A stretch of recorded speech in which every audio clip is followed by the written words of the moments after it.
Joining me now is Republican Congressman Mike Turner of Ohio.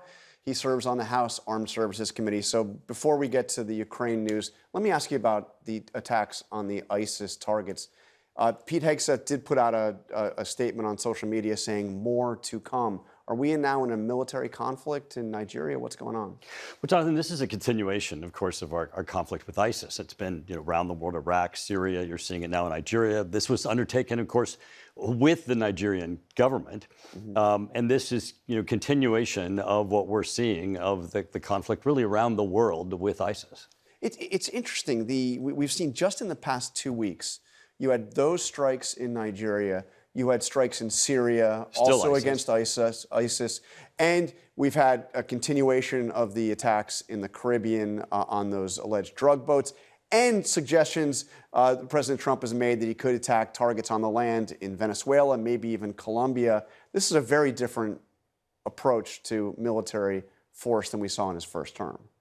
Well, I mean, not necessarily. If you take the linear aspects of the foreign policy of the first term into the second term, with respect to the policy of ISIS, it's very consistent, both in Iraq and defeating ISIS, and then in Syria, and then of course here in Nigeria. And we're of course seeing that ISIS around the world has not been defeated, but will continue to be, a target, and something that with our allies we're going to have to continue to respond to, or they're going to continue to be a threat. So let's turn to the meeting today with Zelensky. What's your sense? What's going to come of this? Well, you showed the images of Putin continuing to remind us that this is a war of aggression, as Putin, mercilessly pounds Kyiv and civilian homes. This is Putin. He's hitting apartment complexes. Right. He's reminding us that we can't be for this. America, when we address the issue of whose side we're on, you can't be America first and be pro-Russia. Russia is a self-declared adversary of the United States, and here they are mercilessly killing Ukrainians and trying to take Ukrainian land. So the president has rightly said, we need to end this war. But when he goes for peace, Russia wants Ukrainian land. Ukrainians have, unbelievably risen to prevent Russia from taking their land. Zelensky has led them for that.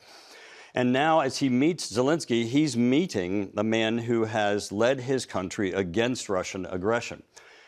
So in this peace process, as Russia wants Ukrainian concessions, it's going to be much more difficult, because Ukraine wants, of course, assurances that Russia's not going to come back, that the West is going to give them the assurances that they will deter Russia in the future. And that's going to be difficult to give the type of assurances that the West is going to rise to the occasion to keep Russia from just reassembling and coming back stronger.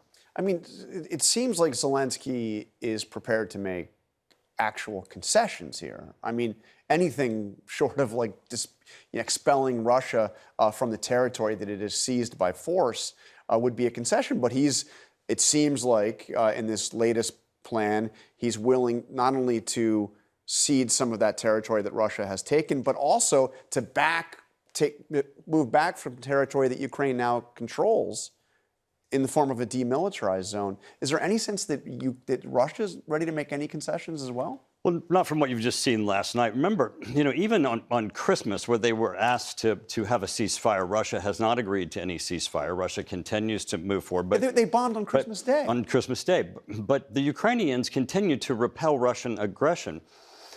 And the Ukrainians have been here before. Remember, when the disintegration of the Soviet Union, the Ukrainians gave up nuclear weapons for their independence and for an agreement that Russia would not invade them, that they would have security assurances in the future, which Russia has then violated. So now they're asking for security assurances for the future, to have their sovereignty, to have a future.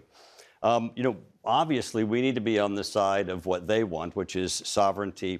They're on the side of democracy, liberty, and Russia's on the side of authoritarianism and aggression. Which side is Trump on? Clearly, Trump is on the side of peace, and he's trying to balance these two forces, which is very, very difficult to bring these two parties together. But in balancing it, we have to understand that Russia's goal is to take from someone else something that's theirs, and Ukraine has to have a sense of security assurances that Russia's not coming back. But can I just ask you, because Trump has repeatedly said that Ukraine never should have started this war, or words to that effect. I mean, Ukraine didn't start this war. Well, they were invaded. Clearly. So how does that affect his effort to try to broker a peace deal? Clearly, a war of aggression is started by Russia, and it has been started by Russia. Yeah. And I think that Trump's sense of wanting peace is incredibly important, and I think it's a noble goal. And I think we're getting closer. I think that Zelensky's coming with a plan that is workable and that could get us there. And hopefully, with our allies in Europe that have come together, they seem to be working in advancing the type of security assurances we're going to need with the United States, that hopefully we can deter Russia in the future. All right, Congressman Mike Turner, thank you very much. Appreciate it. A lot more to talk about this with you in the future. Appreciate it. Thank you.